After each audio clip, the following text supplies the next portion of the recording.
Yes, these are the Fosi Audio V3 mono amplifiers. Now everybody is going to have their own opinion on them.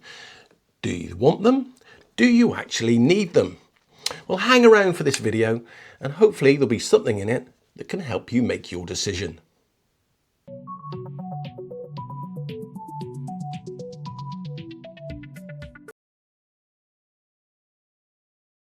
Well, to be frank, you don't get a lot. You get the power supply, in my case a 48 volt 5 amp, you get the amplifier itself, and a very small instruction booklet. This 48 volt 5 amp power supply, however, is enough to provide 240 watts at 4 ohms per amplifier. But one thing you are going to have to consider is how you're going to actually display these. Do you stick them on top of each other next to your preamp? Do you put them all in a stack on top of your preamp, or do you put them side to side? But one thing you are going to have to remember is that the power bricks are big, so you've got to have some way of actually hiding these or shoving them back behind a unit. Now, construction wise, it's very well made. You have an aluminium out case, a front and a rear, and you can obviously access it by taking out the screws at the back and obviously on the bottom. Now on the front of the unit you have your on, auto and off switch. Now basically in auto the unit will enter power saving or off mode after 10 minutes of not receiving any input. On the right hand side you have your XLR and your RCA switch. Over on the rear of the unit, you have your power socket, which will accept 32 volt to 48 volt input. You have your output for your speakers, which will also accept banana plugs, the XLR input, and also your RCA input, which does have a gain set on it. However, one thing I would suggest is that you do invest in a set of XLR leads, as you certainly will notice the difference. Now inside the V3 monos, you have all the various Japanese and German caps and inductors that Fosi are telling us help provide richer sound and exceptional sound quality, and who am I to doubt them? And also you've got the ability to change the op amps, which will allow you to actually change the sound profiles should you wish. But one thing I will say is if you start changing the op amps in 2 amplifiers, your costs are certainly going to mount up. And in my personal opinion, the standard ones that come with it are going to be perfectly suitable for 99% of you. Now, throughout the time with the Fosi Audio V3 monos, I have spent all my time reviewing it, comparing it to another Fosi audio product, the ZA3, but in stereo. Now, if you want a full breakdown and measurements of the V3 monos, then I suggest you head over to audiosciencereview.com. Now, I've put a link in the description below so you can go and check that out. And they tend to check out lots of the amplifiers and DACs that are coming to the market. Now, if you take their reviews as broken down as they are, you will find that the V3 mono comes in at a very similar test result, the NAD C298, which retails about 8 times the price. But don't take my word for it. Go have a look and see what you think if you are into your measurements. So getting back to my reviews, I've spent my time with the Fosi Audio ZD3, the DAC, connected to the pair of V3 monos, and comparing those to the ZA3 in stereo mode.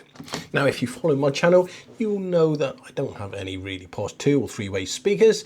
I've built my own, and for the purposes of all the work with the V3 monos, I've been listening to music on 2 types of speaker, a sort of bookshelf speaker with a 4-inch driver from Mark Audio, and also a floor standing, much bigger speaker, again from Mark Audio, but with a 6-inch driver fitted.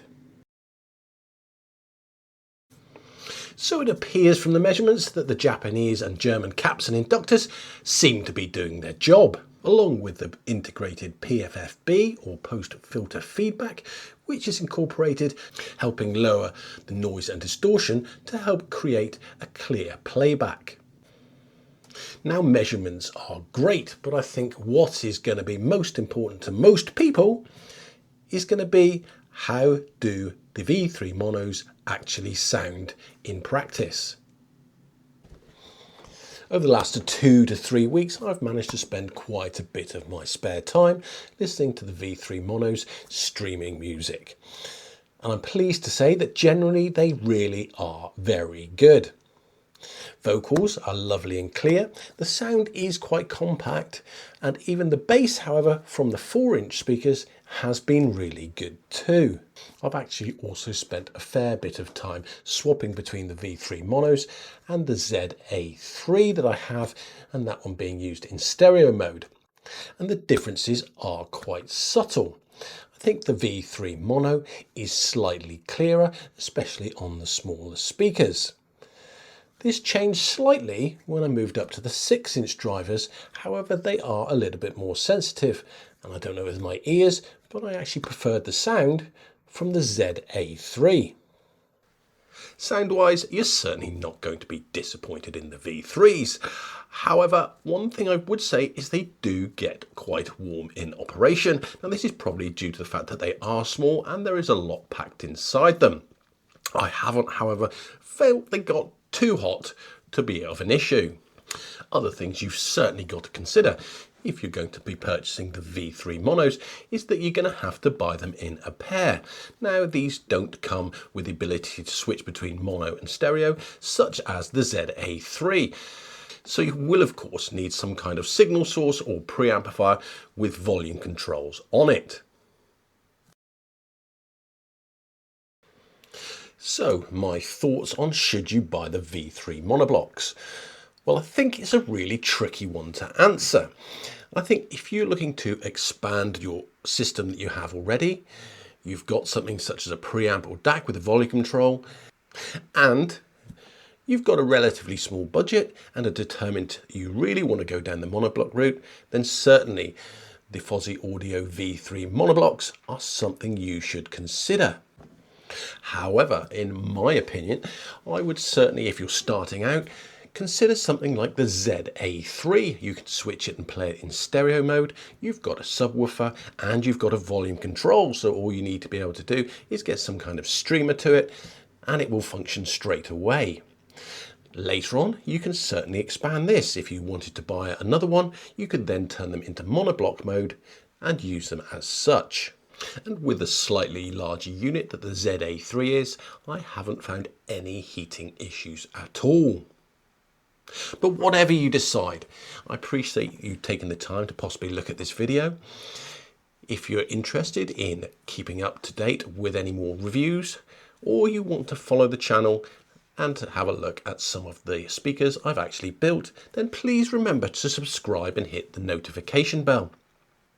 I've also in the description below put links to the ZA and ZD3 reviews that I carried out, and also the Audio Science Review website where you can go and check out the actual measurements of the V3s. And finally, I've also put the link to the Fosi Audio website where you can go and check out the V3s for yourself. Once again, thanks very much for watching.